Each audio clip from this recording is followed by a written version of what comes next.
विकिलीक्सचे संस्थापक जुलियन अन्साजे यांची अखेर अनेक वर्षांनंतर सुटका झाली आहे। पत्रकारिता करण्याचा गुन्हा मी केला, त्यामुळे मला जेलमध्ये ठेवण्यात आल्याचं अन्साजे यांनी म्हटलंय।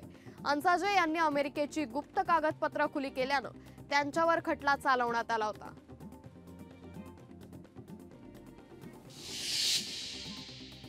लडाख सीमेवरील स्थिती पुन्हा संवेदनशील असल्याचं मोठं विधान लष्कर प्रमुख जनरल द्विवेदी यांनी केलंय। नुकत्याच भारत चीन मध्ये 2 बैठका झाल्या आहेत, पण परिस्थिती संवेदनशील असल्याचं त्यांनी म्हटलंय। अहमदनगरच्या कृषी उत्पन्न बाजार समितीमध्ये लसणाच्या दरात कमी जास्त वाढ होती। कमी लागवड आणि घटलेली आवक यामुळे लसणाचे दर अस्थिर आहेत। सध्या दर 180 ते 250 रुपये प्रति किलो पर्यंत खाली आले। मात्र दिवाळीपर्यंत लसणाचे भाव वाढण्याची शक्यता आहे। अंबरनाथच्या शासकीय वैद्यकीय महाविद्यालयातील एमबीबीएसच्या 100 जागांना मंजुरी देण्यात आली आहे। त्यामुळे सुरू असलेल्या एमबीबीएसच्या प्रवेश प्रक्रियेत दुसऱ्या फेरीपासून अंबरनाथच्या महाविद्यालयाचाही पर्याय उपलब्ध होणार आहे। शेअर बाजारात तरुण गुंतवणूकदारांची संख्या वाढली आहे। जवळपास 100 40 गुंतवणूकदार तिशीतलेत। 2018 पर्यंत 22% असलेलं तरुणांचं प्रमाण आता 40% गेलंय।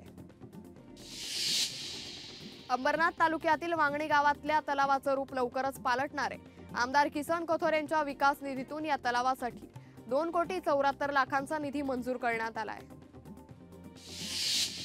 मेळघाटमध्ये 1 ते 7 ऑक्टोबर दरम्यान संपूर्ण देशात वन्यजीव सप्ताहाचं आयोजन करण्यात आलंय। अमरावती इथे क्षेत्र संचालक मेळघाट व्याघ्र प्रकल्प कार्यालयाच्या वतीनं मेळघाट व्याघ्र प्रकल्पाचे विभागीय वनाधिकारी मनोज खैरनार यांच्या हस्ते दीप प्रज्वलन करून वन्यजीव सप्ताहाला सुरुवात झाली आहे। मागील 6 महिन्यात भारतात तब्बल 47 लाख परदेशी पाहुण्यांनी भेट दिली आहे। यामध्ये बांगलादेशातून आलेल्या पर्यटकांची सर्वाधिक संख्या आहे। त्यापाठोपाठ अमेरिकेतून सर्वाधिक पर्यटक आलेत।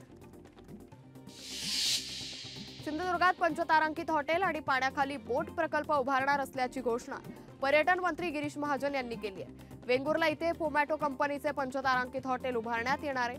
सिंधुदुर्गमध्ये स्कुबा डायव्हिंगसाठी पाण्याखाली बोट प्रकल्प उभारण्यात येईल।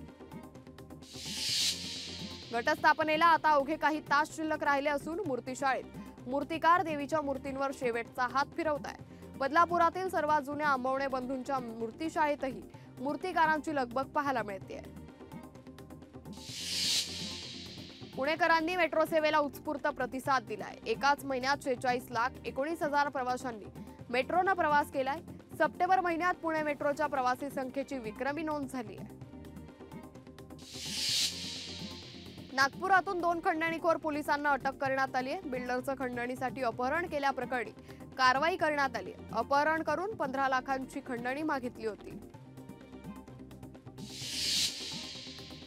पुणे शहरावर आता तिसऱ्या डोळ्याची नजर असणार आहे। शहरात एआय तंत्रज्ञानावर आधारित 2866 कॅमेरे बसवण्यात येणार आहे। राज्य सरकारकडून 433 कोटींचा निधी मंजूर करण्यात आलाय।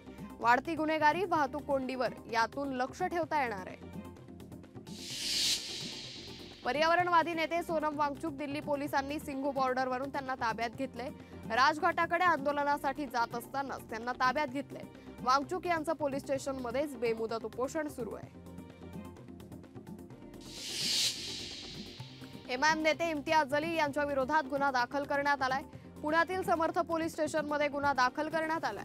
धार्मिक तेढ निर्माण केल्याप्रकरणी गुन्ह्याची नोंद करण्यात आली आहे। नवरात्रोत्सवानिमित्त मुंबईत फुलांच्या दरात तिपटीनं वाढ झाली आहे। 20 ते 30 रुपयांनी विकला जाणारा पिवळा झेंडू 50 ते 60 रुपयांवर गेलाय, तर पूजेचे हार तयार करण्यासाठी लागणारा लाल कलकत्ता झेंडू 80 रुपये किलोवर गेलाय। चंद्रपूर जिल्ह्यात 12 वर्षीय अल्पवयीन विद्यार्थिनीवर शिक्षकानं अत्याचार केलाय। कोरपला येथील खासगी कॉन्व्हेंट शाळेतील हा प्रकार आहे। आरोपी शिक्षक सध्या फरार आहे। लोकशाही मराठी ऐका, पहा, जागरूक रहा।